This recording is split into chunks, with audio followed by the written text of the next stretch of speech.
एक गांव था, नाम था ढोलकपुर। बड़ा ही शांत और सुंदर गांव था।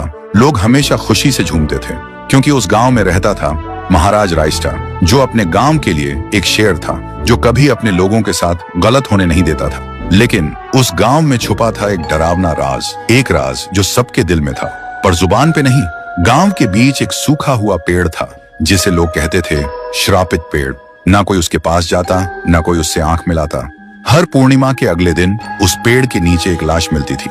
लोग कहते रात में कोई आता है और लाश छोड़ जाता है, लेकिन कभी किसी ने कुछ देखा नहीं और देखता भी कैसे। जो देखता वो अगले दिन पेड़ के नीचे होता था। एक दिन रायस्टार ने ठान लिया, बस अब और नहीं, इस राज का अंत मैं ही करूंगा, क्योंकि ढोलकपुर का नाम मिट्टी में मिल रहा था। फिर एक पूर्णिमा की रात रायस्टार चुपके से जाकर पेड़ के पास बैठ गया। रात के 2 बजे एक आवाज आई, tung tung tung tung tung tung tung tung tung सहूर।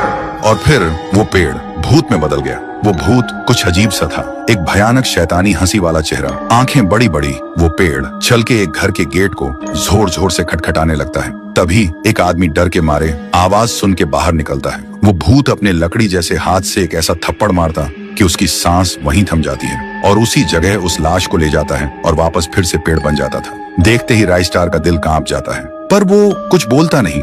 सुबह लोग भीड़ में जमा हुए और रायस्टार ने पहली बार उस पेड़ से बात करने की कोशिश की। पेड़ के अंदर से एक आवाज निकली, क्या तुम सब भूल गए मुझे? रायस्टार बोलता है, तू कौन है?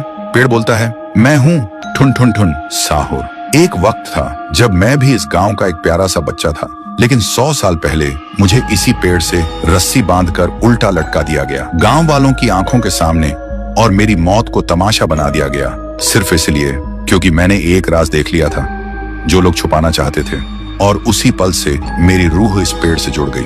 उस दिन से मैं इंसान नहीं, एक सज्जा बन गया और हर पूर्णिमा में एक राजदार को चुनता हूँ और फिर उसे उसकी खामोशी का हिसाब देता हूँ। रायस्टार बोलता है, लेकिन अब तो वो लोग मर चुके हैं ना जो तेरा कसूरवार थे, अब तू मासूम लोगों को क्यों मार रहा है? पेड़ कुछ देर चुप रहता है, फिर बोलता है, ठीक है, बस एक बार मुझे याद करो, एक दिया जला दो, फिर मैं कभी किसी को नहीं मारूंगा। फिर रात में सब लोग आते हैं, एक एक दिया जलाते हैं और तभी पेड़ अपने आप से आग पकड़ लेता है और आखिर में मुक्ति मिलती ठुन ठुन ठुन साहुर को।